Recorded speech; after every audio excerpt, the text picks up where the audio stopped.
कल रात को एक बहुत बड़ा मैच हुआ, उससे बहुत ज़्यादा तवक्कुआत थी। वो मैच था इंग्लैंड और यूएसए के दरमियान और उससे एक्सपेक्टेड था कि अच्छी फुटबॉल देखने को मिलेगी। We were expecting that there will be more attacking play, but it ended up being a 0-0 draw. Hazra, were you disappointed by the overall quality of the match? I think I could differ with, whether being, I think there was a weird balance where, you're expecting England to have like a full-fledged performance after their, last game. But I think England is a team that scores high in one of the games, and the next game they're like, laying low. But of course, kudos to the US because, they were up with their game.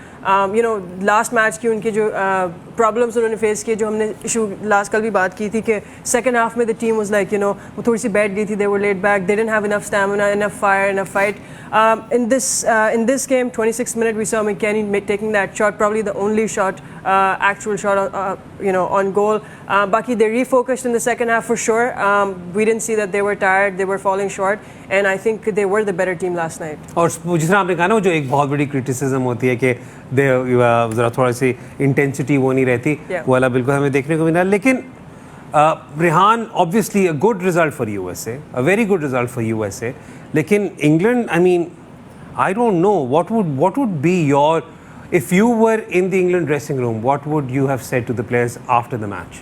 You deserve a better You deserve a better manager. लेकिन ये बात सिर्फ मैं नहीं कह रहा. I know काफ़ी लोग कह रहे हैं कि साउथ गेट के ऊपर ओवरली क्रिटिकल हो रहे हैं. इंग्लिश प्रेस भी काफ़ी क्रिटिकल हो रही है कि वो सेमीफाइनल में पहुंचे मेजर टूर्नामेंट के, फिर फाइनल में पहुंचे. तो why is everyone being so critical of it?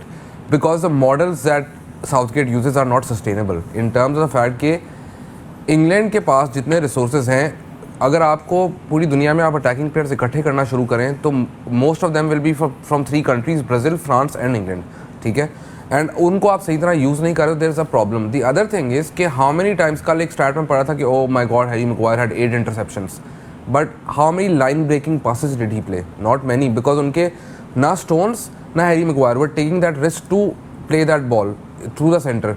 और जितना हमने मैच देखा, डेक्लन राइस के पास बॉल कम आ रही थी. And the good thing about USA is, and complete credit to them, उनका जो प्रेस था उसके ट्रिगर्स उन्होंने पीछे ड्रॉप किए instead of pressing up high. They had midfield triggers. इसका क्या जरा जो देख रहे हैं उन्हें जरा एक्सप्लेन भी करते चले. जब आप, क्योंकि जब आप हमें ट्रिगर कहते हैं तो हमारे दिमाग में पता नहीं क्या क्या ट्रिगर होता है, तो जरा थोड़ा सा जरा बता दें. ट्रिगर होता है, सो बेसिकली अगर आप प्रेसिंग कर रहे हैं और आपके फ्रंट में 3 बंदे हैं, ठीक है, तो वन ऑफ देम जो सबसे पहले चार्ज करता है ना, उसको आप ट्रिगर कहते हैं. Is the first person to move. तो अगर ये बंदा इसको चार्ज करे तो the other guy then has to block the passing lane. Instead of going to the man, आप पासिंग लेन ब्लॉक करते हो. फिर this guy is pressed, he has no pass out, तो he has to dribble और go back to the keeper.